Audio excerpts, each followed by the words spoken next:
My speech starts out, good morning. But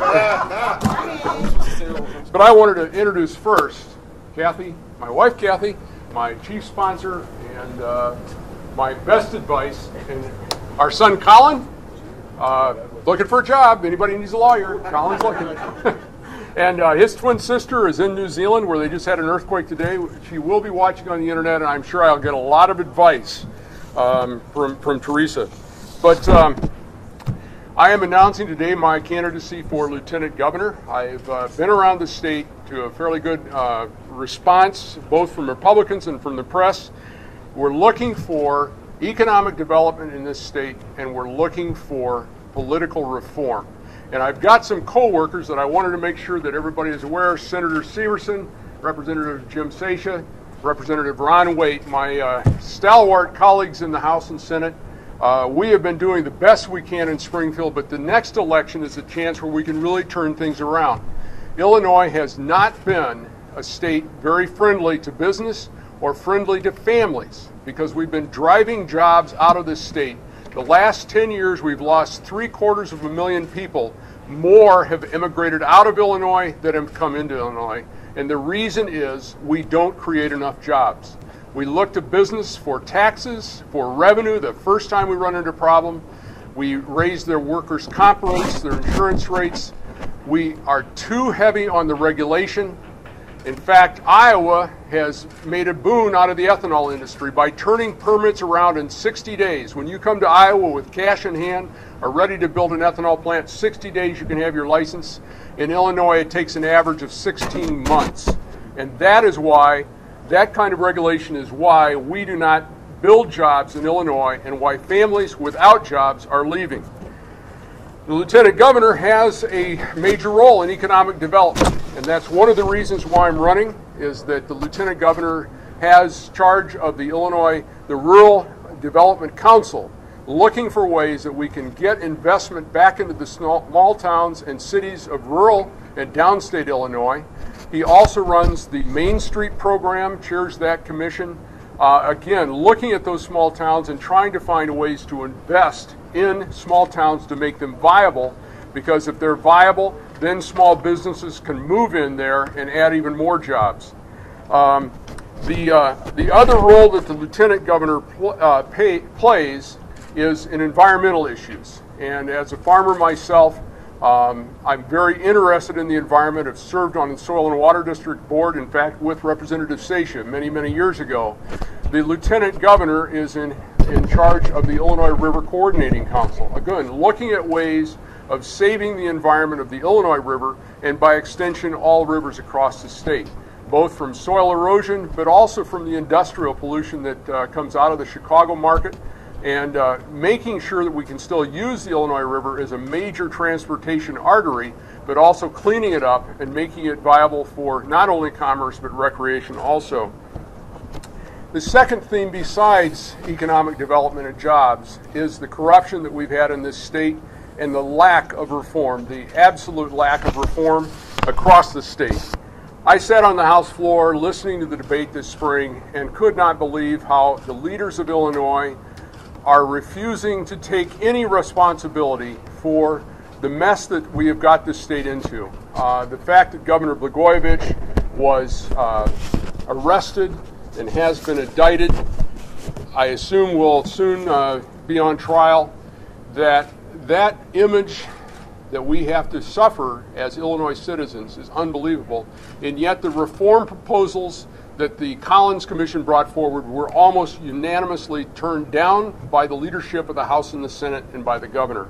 The one reform that they take pride in was campaign finance reform, and in fact what it did was centralize power in the hands of the legislative leaders. The other two reforms that were touted was the Freedom of Information reforms that I know the press is very interested in, and the procurement policy reform. And while they were fairly good pieces of legislation, they exempted, both of those bills exempted the General Assembly from being under Freedom of Information or from procurement reform.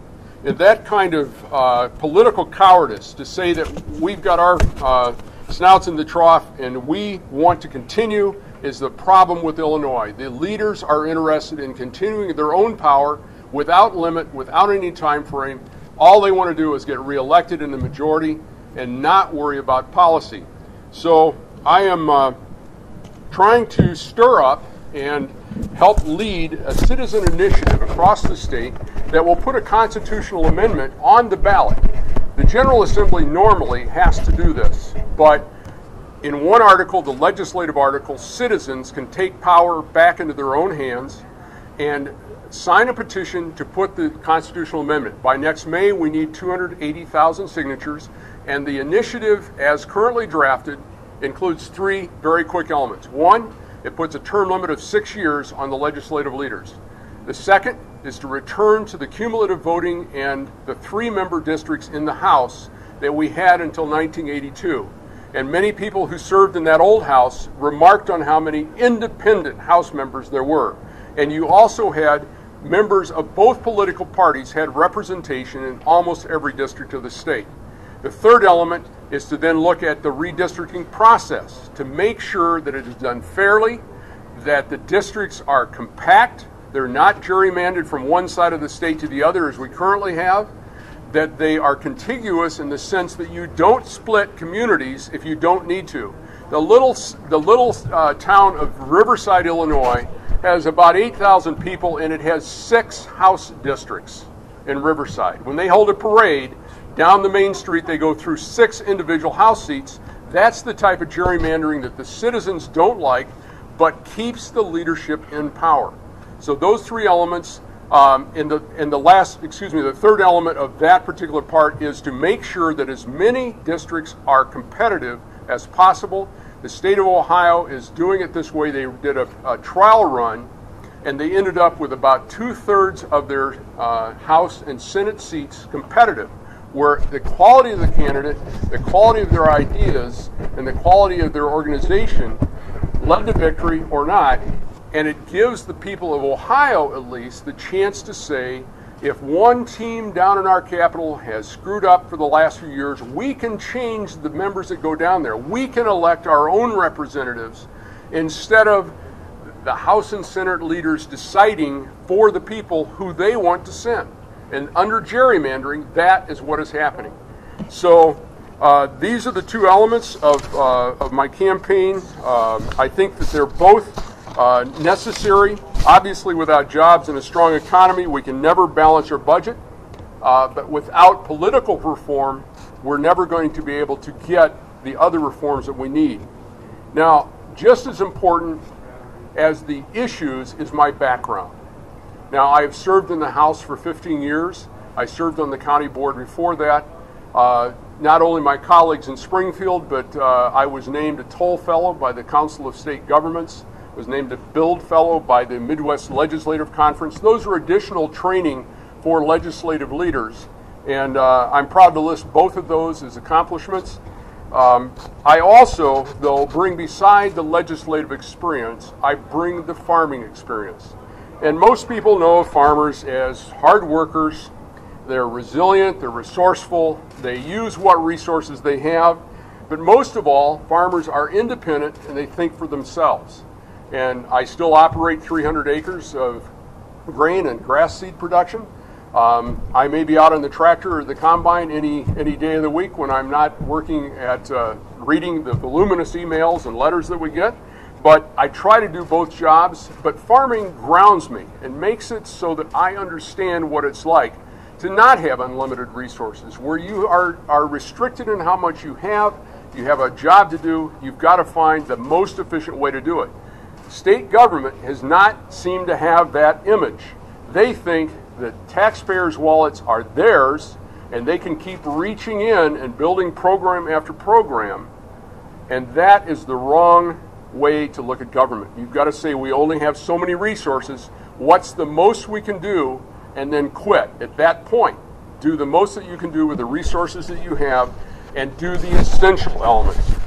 So I'm proud and committed to be engaged in this race. I'm going around the state, driving on lousy weather and flying when it's good weather, meeting with Republican organizations and independent organizations who are so upset with the lack of reform in Illinois that in fact we have a number of them in Chicago that are forming a coalition to push this citizens initiative. They saw that they could get no place with the leaders as it currently is set up in Springfield. Their idea is, let's change the system. If you change the rules, then those that are ruling will change also. So we can take back state government from those people with old ideas that all they want to do is stay in power. If we send people down to Springfield, like the legislators that are here today, that want to think about, they want to think the new ideas and solving problems without spending more of your money. But I'm totally committed to this race. I'm very happy. I've had a great reception around the state today, and I'll be back in Chicago tomorrow for more media. Would be happy to answer any